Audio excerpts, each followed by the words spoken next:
The People First podcast is a show presented by people with learning disabilities for our friends and community. We talk about issues that are important to us and interview interesting people to find out new information. This is our way to make a difference and have our voices heard.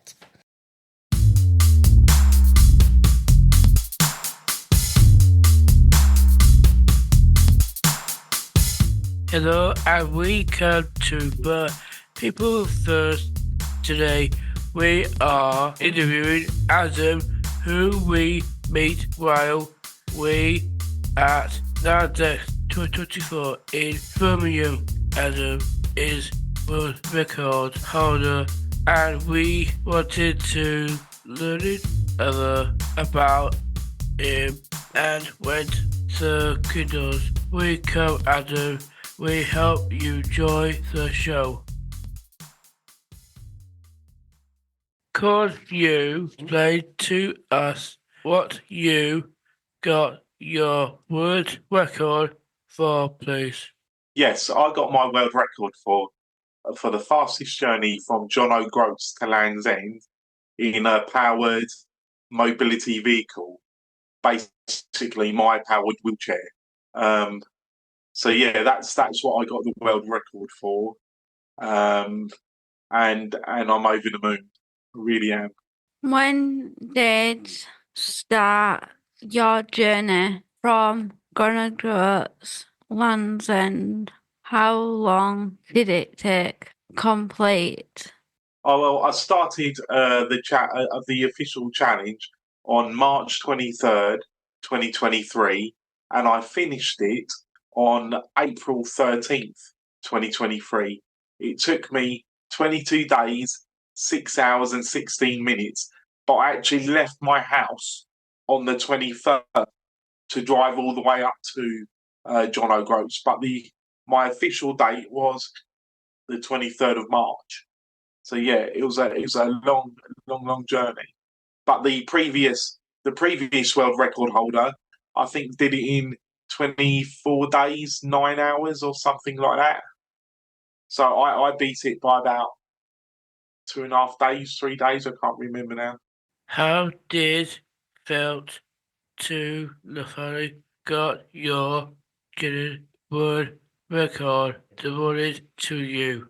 Well, it's kind of strange because when I finished the challenge, I had to go home and put all the evidence together to submit to the Guinness World Record.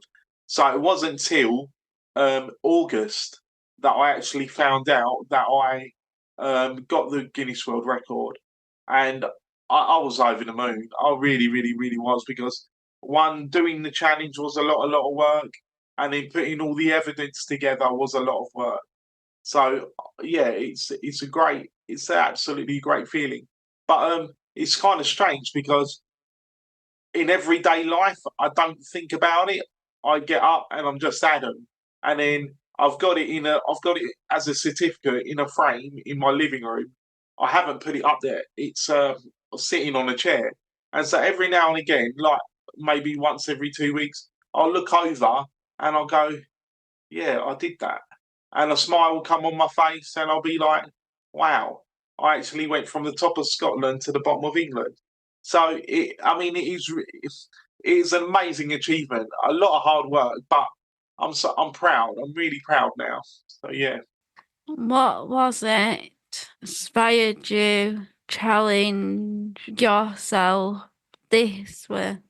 I think life is fun. I think you should get up in the morning and go, what has life got on offer for me? And as a disabled person, there are many limitations, but there are also great opportunities. And I've been using a wheelchair ever since I was about 4 or 5 years old, and I was fundraising for another wheelchair. And I went up to Manchester one evening to see a friend, and we were having a chat in a meal. And then she said, "Why don't you drive? Why why don't you show everybody what you do in a wheelchair? And I thought about it, and I was like, yeah, because many people, when they fundraise for stuff, they do like skydiving and things like that, and that is brilliant. But I wanted to show what people were fundraising for, and I think to myself, I don't drive a car, but why not know where places are? Why not know yourself how to get to those places? And I think if I'm getting given a wheelchair, like to drive around and everything, I've got the ability to do it. So if you have the ability to drive places, why not? And so that's what inspires me. And it also inspires me that, because when I was born in the 80s and 90s, disabled people, we weren't allowed to go to a lot of places, and we were frowned upon when we were going to places. It's not like it is nowadays, where you have disabled people nearly in every community, in every county. And so it inspires me just to get out there and live life. Yeah. Must have been hard though. It was. For you, because you're in a wheelchair and that you just found that out. Now, that must have been hard for everybody else as well as you. Yeah, I mean, you know what? Growing up with a disability, any disability, you do see like divisions in society. You do see different things, but also you see the fun side.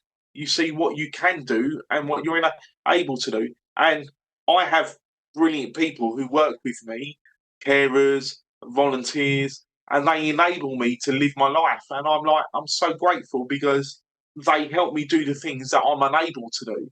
So I love it. I really, really, really do. And life is exciting. And the thing is, we are disabled. We do have limitations, but yet we've got to look at what we can do rather than what we can't do. As well, you should be speaking your own mind instead of people speaking for you as well. Exactly. Yeah, because we've all got minds. Your voice what should be getting heard, and not exactly. It's like what you're doing today. You're doing your podcast, and you're the front runners. There isn't anybody else that is speaking right now, apart from you two. So life is brilliant, and the more disabled people can, get out there and do stuff is brilliant. And I think 2012, the Paralympics in London, put disabled people on the map. Disabled people got recognised for being heard at the forefront of society. Sorry, that was a bit of a long answer to the question. No, it wasn't. I was trying to get an answer. Why is it important that disabled people have that celebrated? This is from my own opinion. In my own opinion, I think it's so important that disabled people have their achievements recognised. It's because, like I said, when I was growing up, it was very much you were seen and not heard. It was very much as if you had achieved something, it must have been because someone helped you or someone did most of the work. And it wasn't really, really recognised that disabled people achievements, because non-disabled people back then in the 60s, 70s, 80s and early 90s always thought that if a disabled person achieves something, it's less than a non-disabled person. But nowadays, like I say, I bring it back to London 2012, the Paralympics. It made every non-disabled person wake up and go, these are real people. And we are real people. Every one of us are real people. We have personalities, we have goals, we have desires, we want to achieve. And we all live in this life together. The world couldn't spin without disabled people. You put on BBC One, what is it called? DIY SOS. and they'll help a disabled person, but it will be the non-disabled person who cries. You know, you put on the Paralympics, and everybody who stands up in the, it will be the non-disabled people who go, wow, you're amazing, you're everything. So disabled people contribute so much to society, and that's why we need to be recognised more by non-disabled people. You know, because disabled people, everybody knows that we all work hard as a community, because we have to work hard, because society as a whole, it is non-accessible for disabled people on a whole. And so that's why we have to always keep pushing the boundaries. Every day we have to go, what can we do to achieve? What can we do to be enough for ourselves, as well as be enough against non-disabled people who might not know us? So yeah, I think it's so important, because why not? Why not celebrate, you know, your achievements? You know, because someone said this to me. He said, I was out at a pub one night, and someone said, you know, your achievement is brilliant because the expectation when you were born was so low. And so I thought about it for a minute, and then I thought, actually, he hit the nail on the head, because when I was born, yeah, I was 2 months early. I was born on Friday the 13th of May, 1983, and I had to be rushed to the hospital, and my mum never saw me for about 2 weeks, and I never went home until mid-July. And so the expectation of me living, like a lot of disabled people, was very low, but the achievements of a number of disabled people are going to be so far greater. And that's what we need to be shouting about all the time. Which charities have you raised money for, and why are they important? I've raised money for 3 charities. The Turbo Trust, which is connected to a wheelchair that I was fundraising for, called the Dragon Mobility. And the Dragon Mobility chair, I had its first chair when I was 5. It was called a Turbo. And that charity is really important to me, because the guy who designed it, who made it, he's got a disabled daughter who owns the company now. And he built the chair because he wanted his disabled daughter to be involved in society, to be able to play with the pets, her brothers and sisters. And so I had the chair when I was about 5. And then so I recently, about 10 years ago, found out that the chair's still going. And then that's why I fundraised for it. And the next charity is called Remap. And Remap is really close to my heart, because they helped me out on one of my challenges. They're all retired or semi-retired individuals that want to still do something in society. And Remap is a charity that builds stuff for disabled people or elderly people or anybody who has any difficulty. As long as you can't buy it on the market, they'll make it, or they'll make something to support you. And all you have to do is write a referral on their website. Remap is all over the country. So I've got Remap in Gloucestershire, there's Remap in London, and a lovely bunch of people. And you know what? What's really amazes me is that some of these people are retired, and they could be sitting on a beach somewhere drinking sangria or eating a cake, but no, they still want to play a role in society, and that is amazing. And then the last charity is WizKids, and I got my very first chair from WizKids. I was one of the very first beneficiaries of a WizKids chair when they first started in, I think, 1989 or something, or 1990. So I was one of their very first young people that they supported. So I've been a volunteer for WizKids for about 15 years now.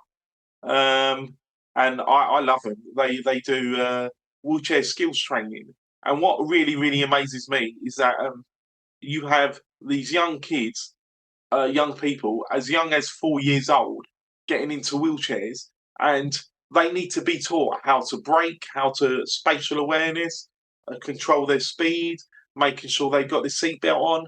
But non-disabled people get into a car and learn all these things at 17. And it just amazes me how at 4 years, when kids, all they want to do is race, go around really fast, we've got to teach them all the things that a 17-year-old non-disabled person would learn, and that amazes me. So yeah, those are the three charities. How did you work with the Cities One team? Well, when I did my challenge, when I did one of my challenges to raise money for Remap, because they built a battery bank system for me, they put 2 batteries on the back of my chair, and then once my main batteries ran out, I pressed a button that would give me 30% extra power.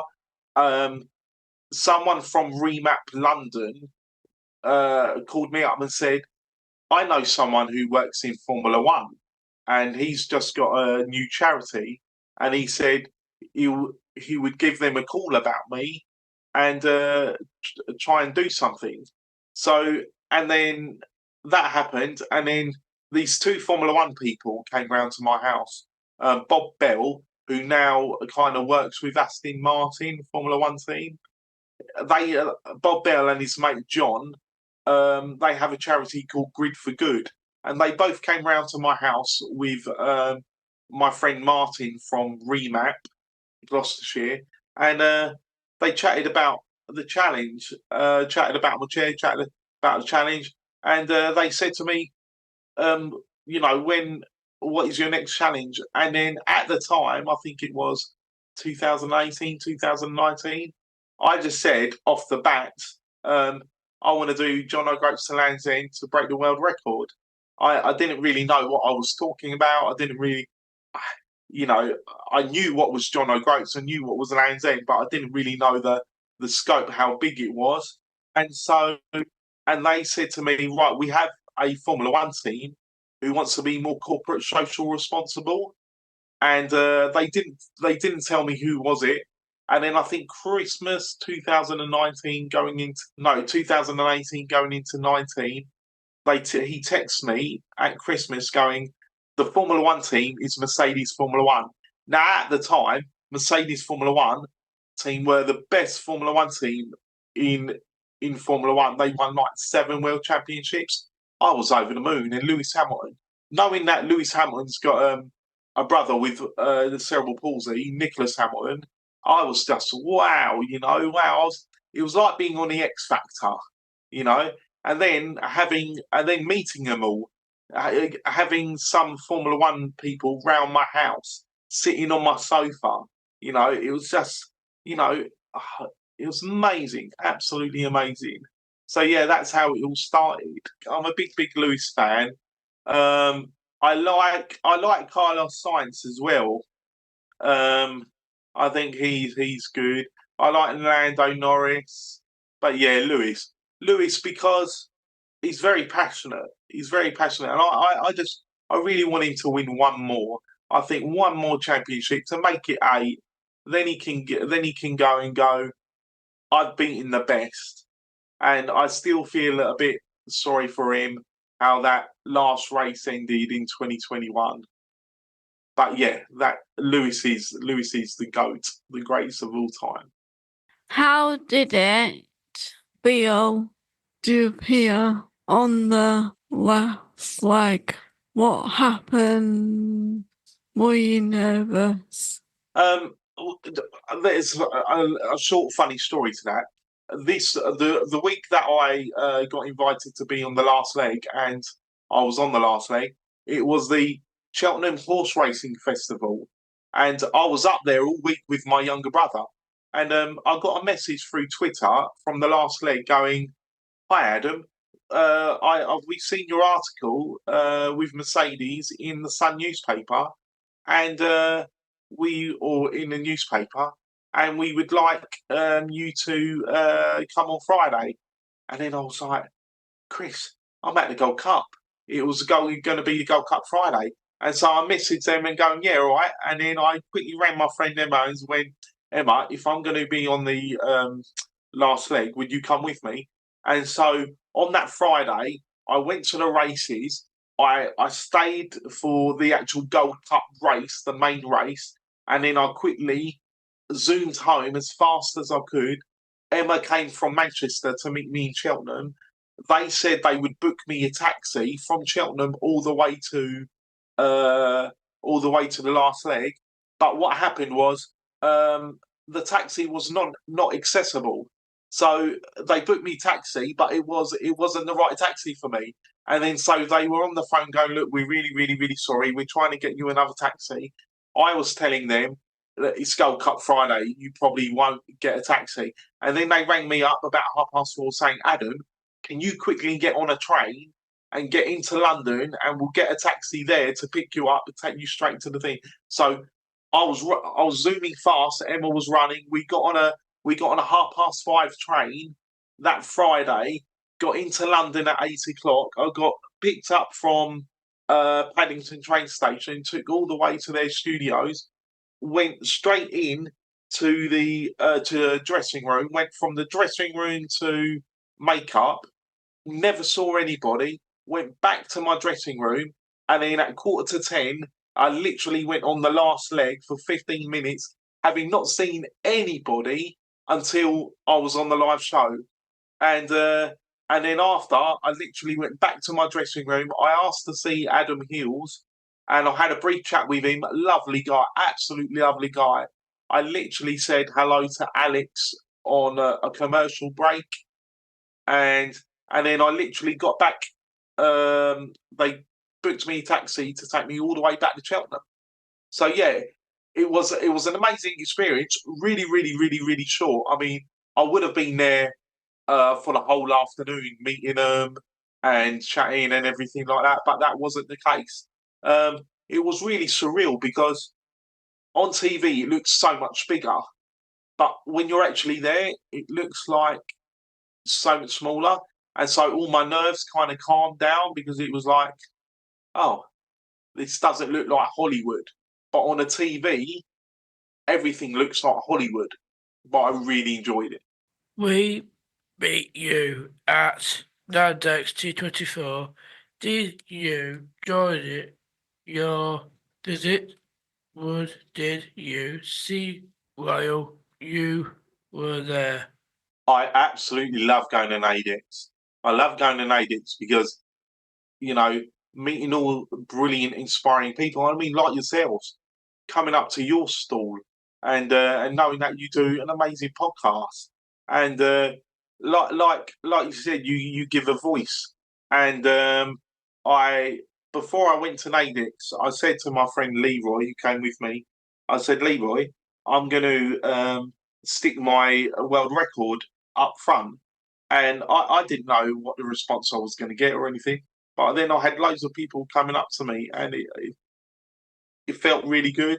But also, at NAIDEX gives you an opportunity to think of future things. And I met this wheelchair company called Freedom One Life, and they've said that when I do my next challenge, could I do it in their chair?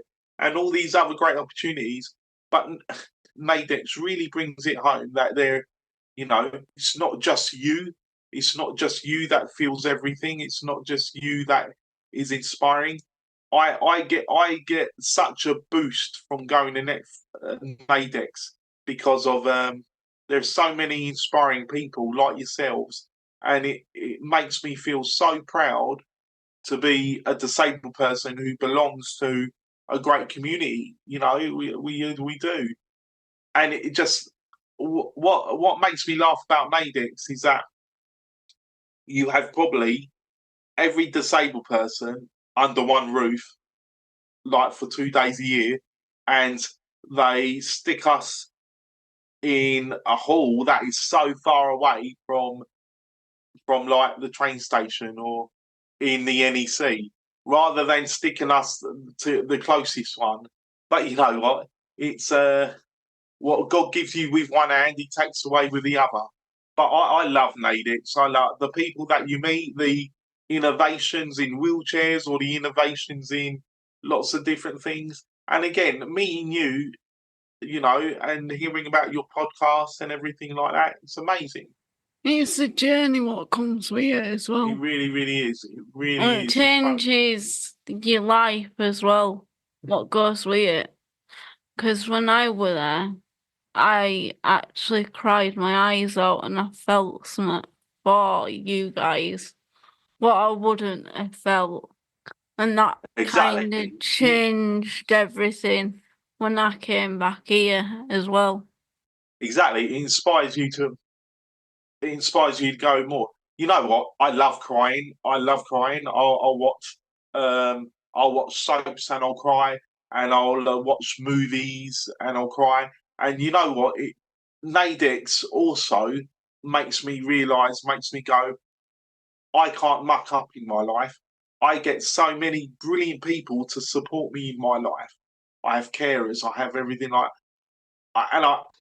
can't go around with like a bear with a sore head going, oh, I don't like my life, I'm disabled. I mean, there are days that we all feel down. There are days that we all go, Yeah. today's, enough. But I'm very, very privileged on the support that I have that enable me to do things, that enable me to live, that enable me to go out. And I've got great friends and everything.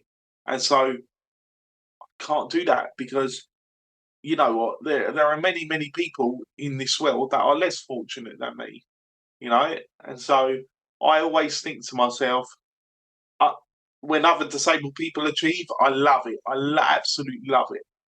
But crying is good, so don't matter because crying can be happy crying. What are your plans for the future? Any more big challenges, plans? Well, yeah, I've got a couple of things that I'm doing at the moment. I've started a blog. I'm doing a blog. I've just finished doing parts of the challenge on that blog. I've started a podcast. I haven't published anything yet. I've got 2 episodes to edit, and I'm going to do about another 3 episodes in the next, say, 3 weeks or a month. And I'm looking at my next challenge, and my next challenge is going to be the Tour de France. I'm hoping. Like I said in one of my other questions, life is about fun, and why not? Why not? And a part of me goes, non-disabled people would think, how are you going to do it? How are you going to do it? But as a wheelchair user, as a powered wheelchair user, for me, on these challenges, there is just time and distance. So as long as I do all my homework, all my research and stuff like that, then it goes. So I'm a bit excited about researching it and doing all that because I've had just over a year now come back and got back into normal everyday life, and I've enjoyed being here. I've enjoyed playing computer games. I've enjoyed being on podcasts like yourselves, and but now I'm a bit like, come on, I got to go and do something. So yeah, the Tour de France is going to be my next one. That'll be tough. It will be tough, but they change the Tour de France course every year. So I've chosen that I want to do the very, very, very first Tour de France, the one they did in 1903 or 19 something. I can't remember, but that one was only one. I know I say only, but it was 1,500 miles, and because I've already done 1,000, say 200, 300 miles, I think, what's another 200, 300 miles? And I've looked and there's not many hills. So the people that are riding with me, it won't, damage their legs or they won't get tired too easily. You look at the future very brightly, don't you? Yeah, because the future is exciting because it's unknown. It's like, I love movies like Back to the Futures. Back to the Future movies are my favourite movies, and it's just like Back to the Future 2 was so amazing. You had flying cars, you had jackets that would dry, and you had hoverboards. Hoverboards. It's amazing, and you know, for instance, yeah, like we have Alexa, right? Yeah. Alexa can be made so accessible for people. She turns on, or no, Alexa turns on my television, turns on my lights, turns on everything, and it's so accessible. It's so accessible, and but that's because of future.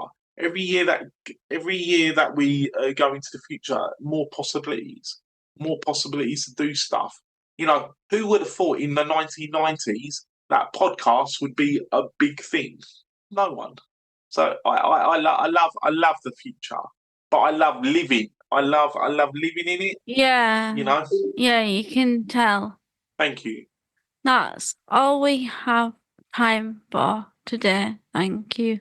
A big thanks to Adam for joining us and telling us all about record and the work you do. We hope you continue raising money for charity and breaking records. Do you have anything else to add before we end the show? Thank you.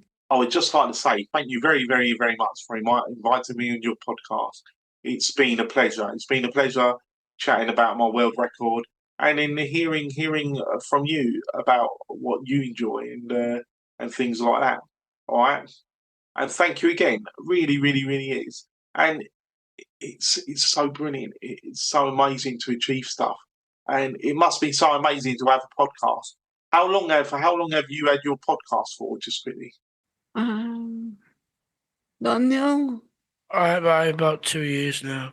Oh, wicked. So keep going strong. All right, and you two are great at doing podcasts. That was interesting what you were talking about, actually. How you've battled through a lot of things. I couldn't see me doing that. Yeah, How exactly. you It's do like it. I was at the horse racing, so I had to zoom on home and to go and I look at it as I'm a disabled person, but I'm a person who has normal stuff going on in their day-to-day life. Like I've got to think about, what am I going to eat? What what bills are to pay and stuff like that. What am I doing in the evening? Are my employees all right? I employ carers to support me. So, as much as I live in a disabled world, I don't think about disability 24 hours a day. I know I'm disabled. I know I have limitations, but it's not at the forefront of my mind.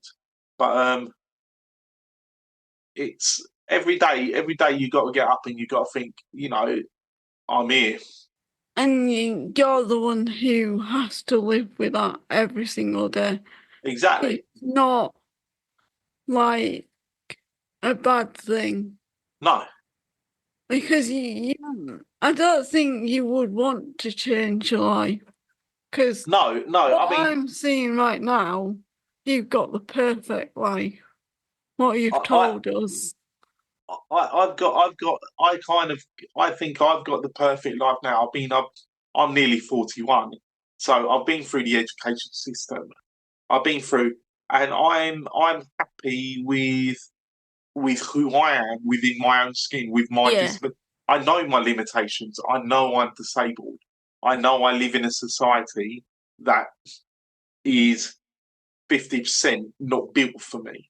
And you don't need someone to say that to you either. Exactly. And also, so that changes everything for you. Yeah, exactly. But I don't think of being disabled every minute of every day. I think, right, I've got to go in the kitchen, grab my cup of tea. I've got to open up letters. I've got to check my emails. but my wheelchair enables me to move around. So, but yeah, life's great. Life's great, and we all do get down, and we all feel it. But you know what?